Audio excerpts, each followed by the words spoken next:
I have started talking about the importance of secondary refining. In the last 2 or 3 sessions, I have already covered some of them. Initially, I talked about the limitation of primary, why secondary refining is necessary, then what are the common secondary refining processes, and some of them I had discussed, what are the requirements and how different steel making process they are fulfilled. Then I have talked about in details about deoxidation, what are the issues, which element we can theoretically know is a good deoxidizer, which one is a relatively moderate and which one is a relatively less deoxidizer. So, what are the deoxidation stages, like you require the inclusions to float up for decreasing the alumina or silica, whatever inclusions have formed. Then I have talked about an important issue like to prevent reoxidation and phosphorus reversion in liquid steel, carryover of slag from primary furnace towards end of tapping has to be restricted. Why I talked about this? Because primary slag has very large amount of iron oxide. It may be about, it is much more than 20%, maybe 25%. Moreover, it has some amount of MnO, manganese oxide. It has some amount of phosphorus oxide, which by the way phosphorus has got transferred in primary steel making from metal to slag in the form of phosphorus oxide. So, if this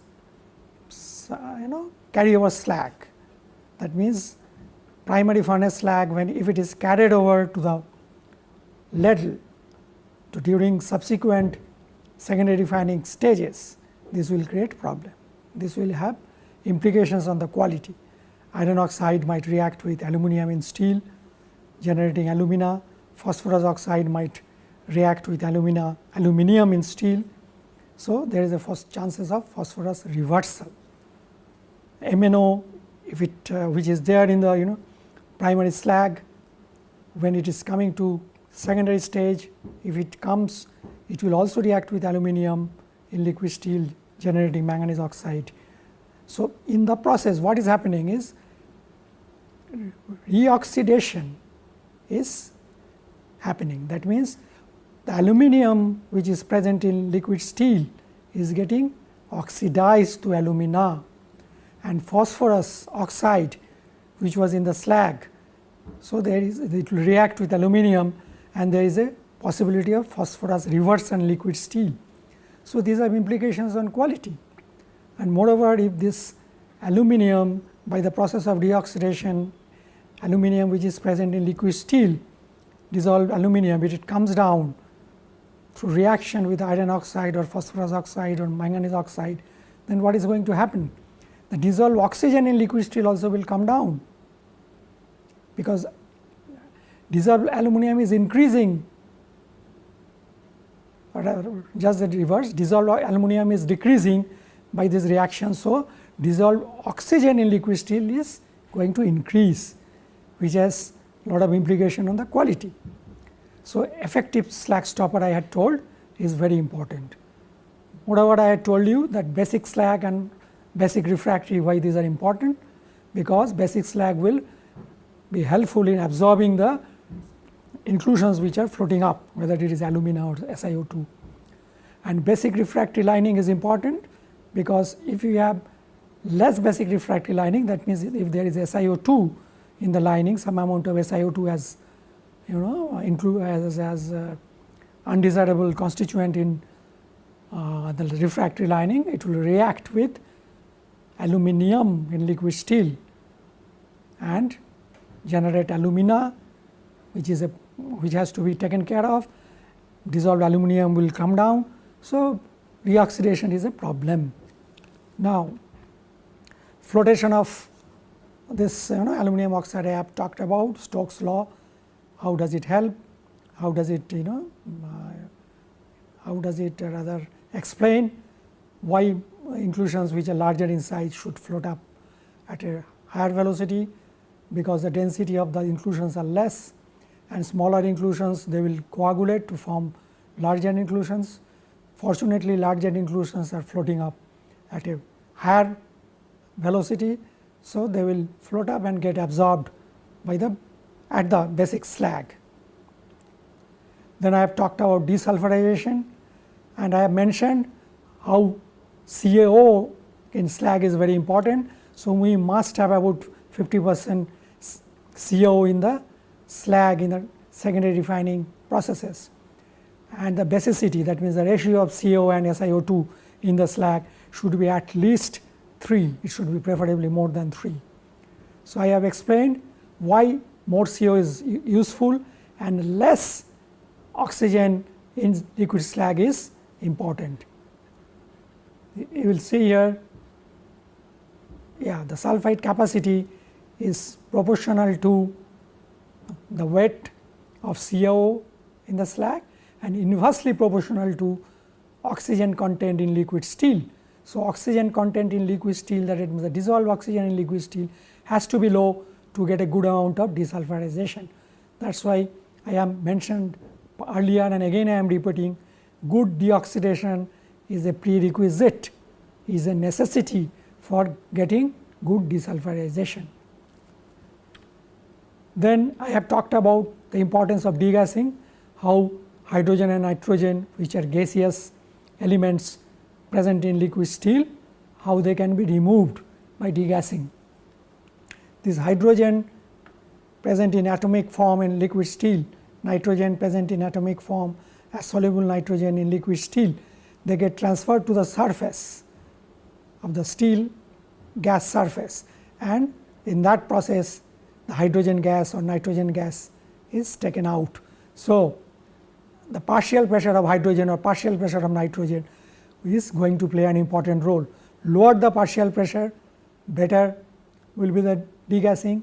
So, lower will be the this H, small h is the Henryan activity of H and nitrogen. That means, hydrogen and nitrogen activity and likewise the content in liquid steel will go down if I can maintain lower partial pressure of hydrogen or nitrogen.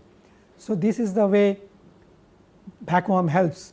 Vacuum reduces the partial pressure of whatever gases are present, and in the process this gaseous elements in liquid steel can be brought down, and it can be shown that at about 1600 degrees centigrade and at normal atmospheric pressure, the hydrogen and nitrogen limits are about 5 ppm and 50 ppm, but at about 1 millimeter mercury, which is called 1 torr, it can be calculated from these relationships that hydrogen can be brought down to 1 ppm, nitrogen theoretically be brought down to 15 ppm, but I had mentioned that what is the difficulty in degassing of nitrogen.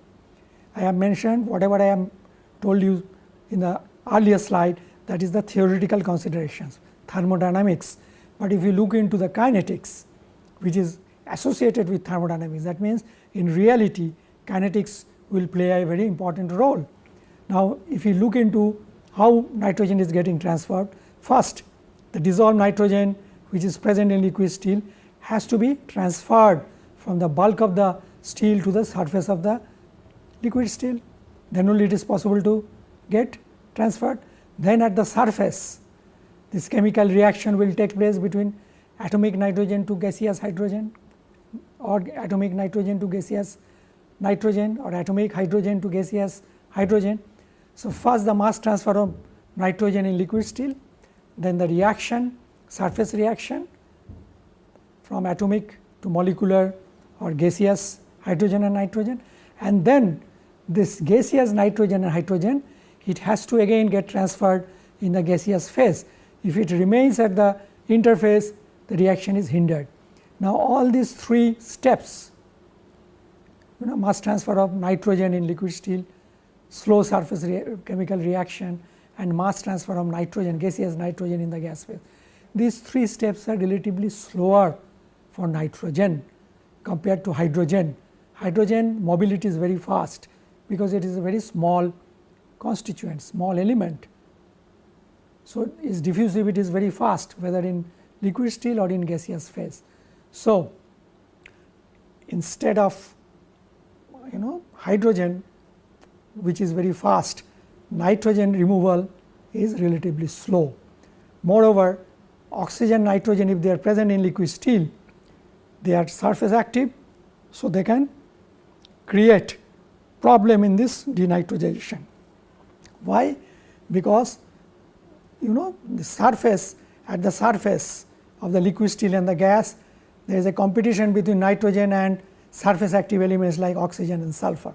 If oxygen and sulfur are present in more, if their quantity is high, is present in more or higher amount in liquid steel, they will try to be accumulating more at the interface of liquid steel and gas, and then the probability of nitrogen occupying the sites will be less.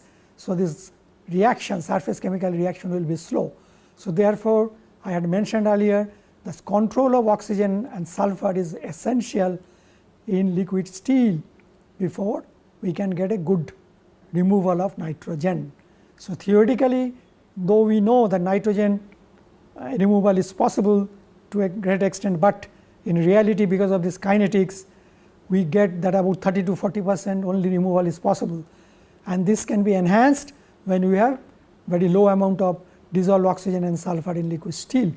So, therefore, deoxidation and desulfurization, which are essential steps for having good quality, are prerequisites for degassing, particularly for nitrogen.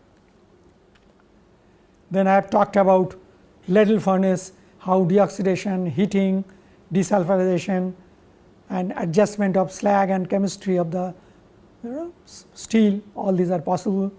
What is the average slag composition? About approximately 55% CO, SiO2 is much less, so the ratio is quite high. Some MgO is coming from the burnt dolomite of the in the refractory lining, and injection of argon gas to porous plug at the bottom here. There is a porous plug at the bottom, so through which argon is passed. So, this helps in bath stirring, this helps in faster removal of the inclusions from the bulk of the liquid steel to the surface and get absorbed by the slag. Then I have talked about how circulation degassing process like RH is a very popular circulation degassing process, in which way it can help degassing. So, here the rising and expanding bubbles of argon, here the argon is being sent, which forces, which pumps up the liquid steel from the ladle to this vacuum chamber, and droplets of liquid steel are formed. These droplets, because if the droplets are small, it will be easier for the nitrogen and hydrogen present in liquid steel to go to the surface and get converted to nitrogen hydrogen gas in the vacuum chamber, and vacuum helps in their faster removal. So, this RH degassing, which is a circulation degassing process, is a very useful process for bath circulation, and this argon which is being sent through one snorkel helps the liquid steel go up, get into small droplets, then come down, again this will go up. So, in this process of circulation, the degassing of hydrogen and nitrogen from the liquid steel is taken care of.